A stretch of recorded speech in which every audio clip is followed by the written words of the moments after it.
Good evening from the John Mackintosh Hall, where the GSLP AGM has been ongoing for the past 2 hours, and very lively by the sounds of it. Lots of applause, chanting, and lots of people going in earlier on. I would believe that the hall is packed. Of course, I haven't been inside. GBC not allowed to go inside as it's private members only. But as you heard there, yes, 6 new members to be voted in, motions to be discussed, and the party leader, Fabian Picardo, is going to update his party on those treaty talks, and he's been very kind enough to step out of the meeting momentarily to just give us an update.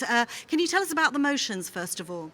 So we've already dealt with 2 motions. We've dealt with a motion on financial stability, which was presented by Joe Bossano. He's had to run off to the airport. He's getting on a plane to Gatwick tonight to go to Bali on the UN seminar on self-determination, which he attends every year, and to which he's invited as an expert in his own right.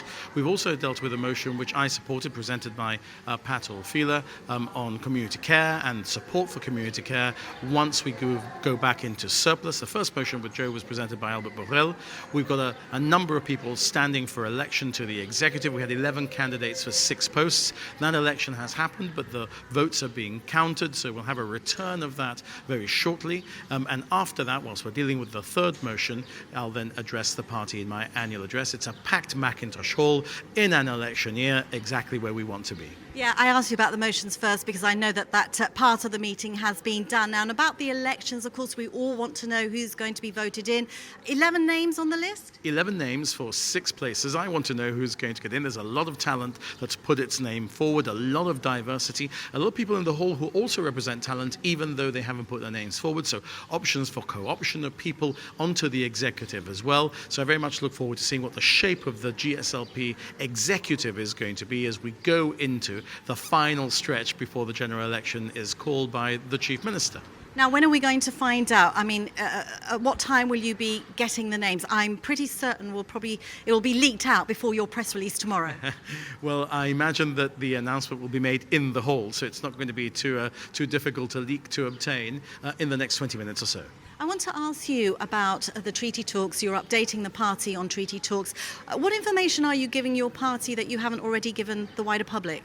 None. And in fact, I'm not going to be saying much more here tonight that I will be saying tomorrow if I have an opportunity to address the issue, or this week during the course of the parliamentary session. I've seen speculation, totally mindless speculation, that I'm going to make an announcement on the treaty this week. I don't know where people get this from. If I'm going to make an announcement, GBC will be the first to know, alongside all the other established media. They'll be told that there's going to be an announcement. You'll be told what it's about. It's not going to happen this week. There isn't a deal to announce, so I would wish that people would stop pretending that they know more and stop leading people up the garden path.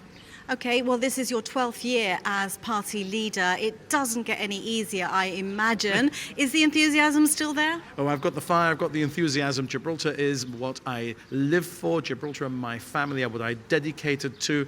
My family is in Gibraltar, and so therefore Gibraltar is as important to me as my own family. I have the fire to keep going as long as Gibraltar wants me to keep going. I wanted to do 12 years, no more. I told you a year and a half ago in this hall that because of what had happened with COVID, how the public finances had to be depleted with the support of the opposition to pay those who were not at work during COVID because of Brexit and the negotiation, I had no choice but to stay on and fight one more election. I've got the fire, the hunger, the ambition and the desire to win that general election for the GSLP Liberals. And on that general election, the requisite question, I know you're not going to give me a date, but will you call an election after a treaty has been agreed, or may you possibly call it before? I've known the date of the election for the past 2.5 years. It's unrelated to the treaty. Well, thank you very much, and we look forward to hearing more news from the meeting at some point tonight. I'll let you get back. Thank you very much. Thank you very much. All right, good night.